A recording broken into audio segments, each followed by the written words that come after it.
This is front page of the Mail today. Lawyers charging up to £10,000 to make fake asylum claims. Amanda, your paper. Brilliant stuff. It's completely amazing, and they've done the old-fashioned journalism. They put someone undercover. They did the research, found out with the dodgy lawyers, and they've gone in. And it's all the things we always knew about, Carol. It's saying, oh, I'm gay, I'm a sex slave, and they're even giving them antidepressants to prove to the creating elaborate lies. A completely elaborate lie. So you've got to say you feel depressed. If you go back, you'll have your bits cut off. This is absolutely terrible. And here are antidepressants to prove that you were suicidal. Let's just what is this bloke called? Let's name him. This lawyer that you went undercover to expose. He's called what? He's called VP. By the way, these are different lawyers from the ones that we say. Like, you might think, like, oh, they're talking about the same lawyers that were saying. No, this is another undercover. This is another one. There's so many of them. Linga Joyfie. He lives in a large house with a Mercedes with personalised and number plates. he asked for 10 grand. Yeah. To create this horrific backstory. Yeah, Nigel, this is appalling. It is appalling, and certainly any lawyer who's doing that should be struck off. Exactly. That guy should never work again after that front page of the Mail. One lawyer in this investigation has already been fired, which is quite right. That's right. The Solicitors Regulation Authority is looking into it, also quite right. I think the only important thing to say is it doesn't mean all immigration lawyers are doing things like this. But it's I mean, this guy's not here to defend himself, so we don't know. But the bottom line is, this is what a lot of people think about a lot of these lawyers, because the people coming on the boat, they come across with nothing, they come across with no papers. And come on, Nigel, don't you? We all know that a lot of these lefty lawyers actually lead people into these cover stories. Amanda, that's going too far. Quite different. We don't know that. No, they do it because they want to give them, because they believe anyone who arrives here has the right to stay. Yeah. And they. No, these are not. This is the leftist lawyers. They're doing that for the money. The leftists are just doing political activists or something like that. This is not ideal for the lawyers. This is not ideological. For the lawyers, this is just about money. I think most of them at least. And they've got briefs. They get Twitters, they get messages saying, say you're a sex slave, say you're gay, say this, and then you're not. We can't deny that. All immigration lawyers. No, I'm not. No, I'm not saying all. I'm not. There's probably 3 that are decent. But it's a great industry, isn't it? The human rights industry, and these lawyers who stop the blimmin' playing. Imagine that. Like, what a shame. What a shame. They have turned, like, guys, I mean, human rights is important, but they made a mockery out of it and they turned it into an industry. Look, they're referring to it as the human rights industry. And a lot of people are now going to be disgusted by anything human rights related. Because now people, when you say we should want people to care about human rights, but because human rights has now been tied to a system where people take advantage of the loopholes or the lack of resources or the lack of attention to border integrity and demographics and migration, and countries are being ruined and are being threatened with the excuse of human rights, you're going to make generations of people say, fuck human rights. And if people don't care about human rights, many more people will suffer.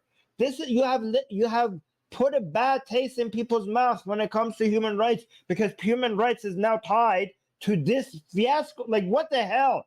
Like, do you understand the consequences of this is not just your border integrity and your demographics and inferior values coming to your country and lack of security. The consequences of this is also a whole generation of new people thinking ill of human rights.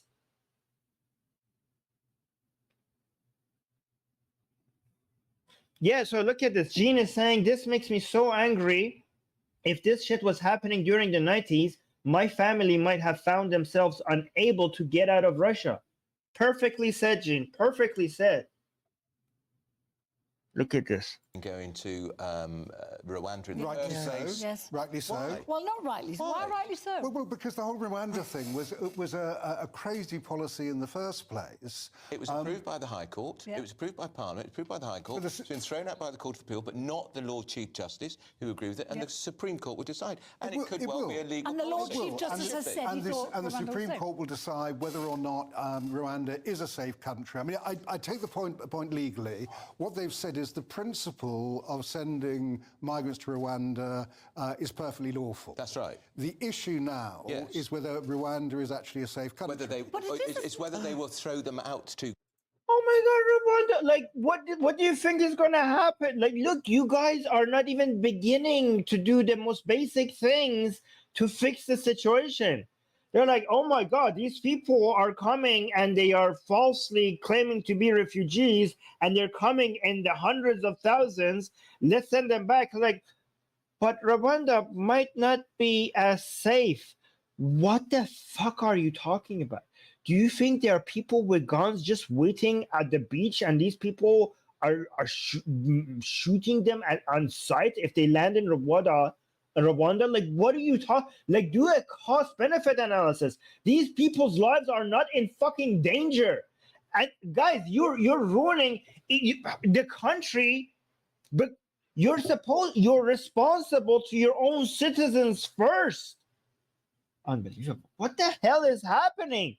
Like, you're like, I wonder if they're going to have the best of life in Rwanda. Maybe not.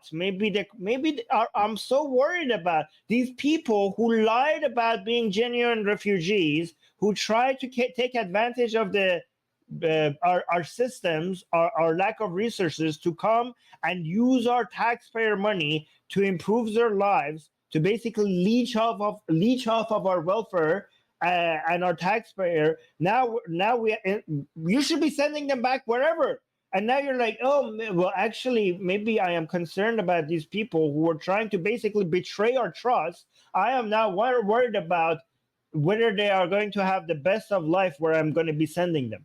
Like, where are your priorities? Like, what the fuck are you doing? Why is this even a conversation? Oh my God. Okay, I'm going to look at this. Quickly, I think, is the point. It's not whether Rwanda But it is a safe country. We know it's a safe country. Well, there's human rights questions over Rwanda itself. It wasn't a safe country 30 years ago, but it is now. Well, I mean, there's a human right. Oh my God, there's human rights. Look, in Rwanda doesn't have the best human rights record. That doesn't mean that you're going to be shot on sight if you just go there.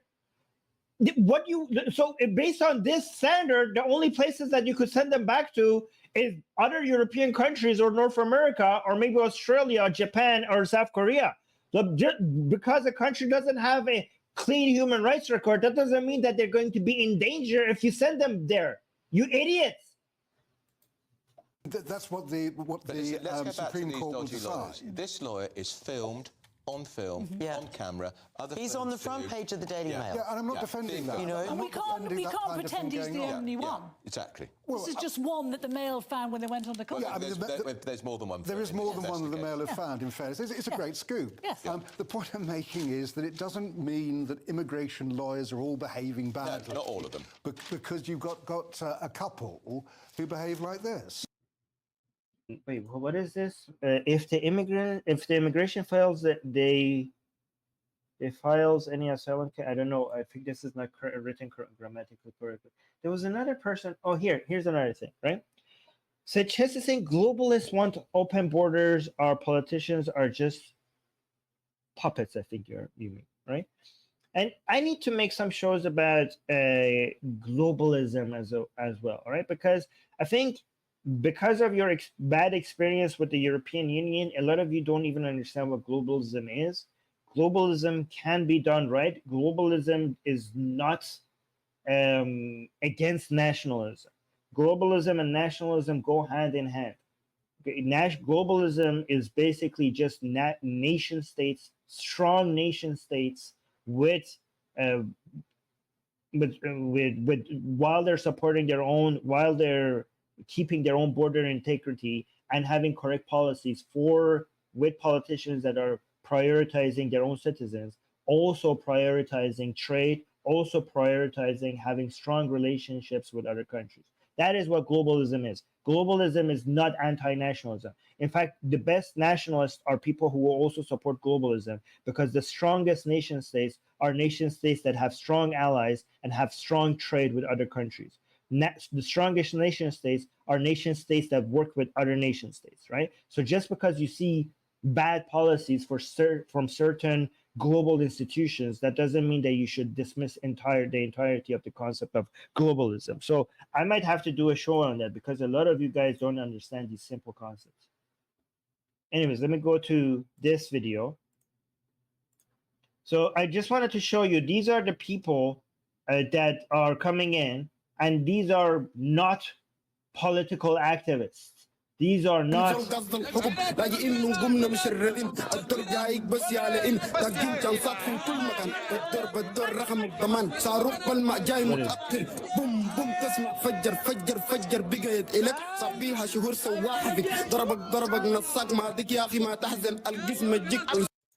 No, I removed the music. The music, I mean, the words from the music remained, but it's enough different. It changed enough for it not to be a copyright check.